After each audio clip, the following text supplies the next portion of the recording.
All right, today we are diving headfirst into a high-stakes drama from the 6th century BC.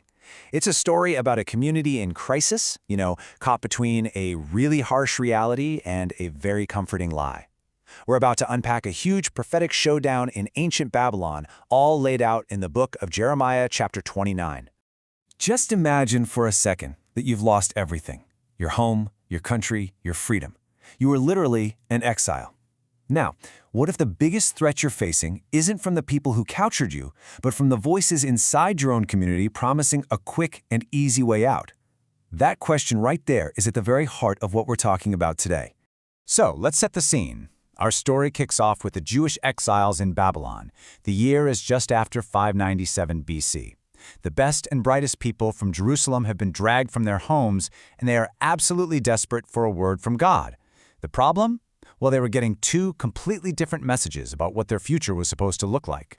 On one side, you had these popular prophets right there in Babylon, and they were telling the people exactly what they wanted to hear. Hey, don't worry, this is just temporary. We're going to be home in no time.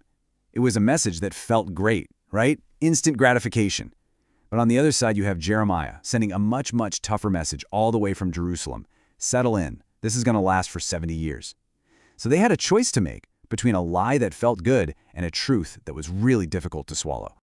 Now, before Jeremiah even gets to the false prophets in Babylon, he does something totally unexpected. He first starts talking about the people the exiles left behind in Jerusalem, the ones everyone probably thought were the lucky ones. Turns out they had it all wrong. To really get this, we have to understand this powerful metaphor about figs. So in an earlier vision, Jeremiah saw two baskets. The good figs, those were the exiles, the ones God was actually preserving, even in captivity. But the vile figs, the rotten ones, those were the people who got to stay in Judah. And here's the twist.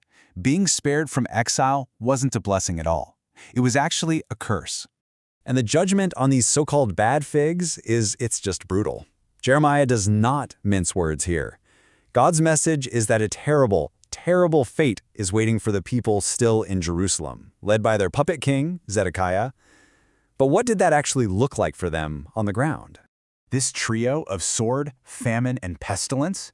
This wasn't just some poetic phrase. No, this was the terrifying, gut-wrenching reality of ancient warfare. The sword? That was the Babylonian army surrounding the city walls. Famine was that slow, agonizing starvation as every last scrap of food vanished. And pestilence? That was the disease that would just rip through a crowded, starving city with no sanitation. Jeremiah's warning of total destruction for Jerusalem? It came true just a few years later in 586 BC. Okay, so with that grim reality established, the focus now pivots back to the exiles in Babylon, and more importantly, to the source of all their false hope, the prophets who were spreading a dangerous lie, one that directly contradicted God's message through Jeremiah. And the text gets super specific here. It doesn't just say false prophets. It names names: Ahab and Zedekiah. These weren't some vague opponents. They were real guys, living among the exiles, using their influence to sell this feel-good story of a quick trip home. A story, of course, that the people were desperate to believe. But their end is shocking. The text tells us their fate with chilling detail. They were executed by King Nebuchadnezzar himself, and they were roasted in the fire. Now, this wasn't just random cruelty. Their prophecies were almost certainly seen as treason, as stirring up rebellion among the exiles. To the Babylonians, false hope was just political instability, and they snuffed it out in the most horrific way you can imagine. So why was the judgment so severe? Well, it really boiled down to two things. First, and this is the big one, they were prophesying lies in God's name, the absolute worst offense for a prophet. But second, the text connects this doctrinal corruption to moral corruption, specifically adultery. Their unholy lives were producing unholy lies, and in doing so, they were actively keeping the people from accepting reality and building the new lives God actually wanted for them in exile. But the opposition didn't stop there. An organized resistance movement started to bubble up, led by another false prophet named Shemaiah. He decided to fight Jeremiah's words with words of his own. So Shemaiah basically launches a counterattack by mail. He writes a letter from Babylon all the way back to the priests in Jerusalem, demanding they take action. He accuses Jeremiah of being a madman and says he should be thrown in prison for spreading his pessimistic prophecies. It was a calculated move to try and silence the truth from hundreds of miles away. And what was this mad message that got Shemaiah so angry? It was this incredibly practical, grounded advice. Jeremiah was calling them to be patient and faithful, not to start some impatient rebellion. He was telling them to accept the reality of God's long-term plan, build lives, get married, have kids, and even seek the welfare of the very city that was holding them captive. But Shemaiah's rebellion? Well, it doesn't go unanswered. God gives Jeremiah one last word about him, and the punishment is devastating. Shemaiah and his descendants will be completely cut off from the community.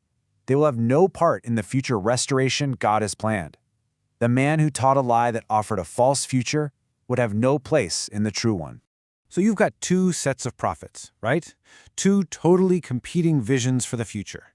One is popular, it's hopeful, it's what everyone wants to hear. The other is grim and demanding. In the end, there was only one way to know who was right, waiting for the verdict of history itself. And look what happened. In 586 BC, Jerusalem fell, just like Jeremiah warned. The bad figs were wiped out. Decades went by. A whole generation lived and died in Babylon. Then, in 539 BC, Babylon itself fell to the Persians. Just a year later, King Cyrus let the Jews go home. The first exiles got back around 536 BC, almost exactly 70 years after the whole thing started. History proved, step by step, that Jeremiah's unpopular, difficult message was the one that was true all along. And that leaves us with a final thought, right? The story of Jeremiah 29 isn't just ancient history. We live in a world that is saturated with competing voices, all of them promising us health, wealth, happiness, a quick fix for all our problems. This ancient showdown forces us to ask ourselves, how do we test the messages we're hearing every day? And maybe more importantly, are we willing to embrace a difficult truth over a comforting lie?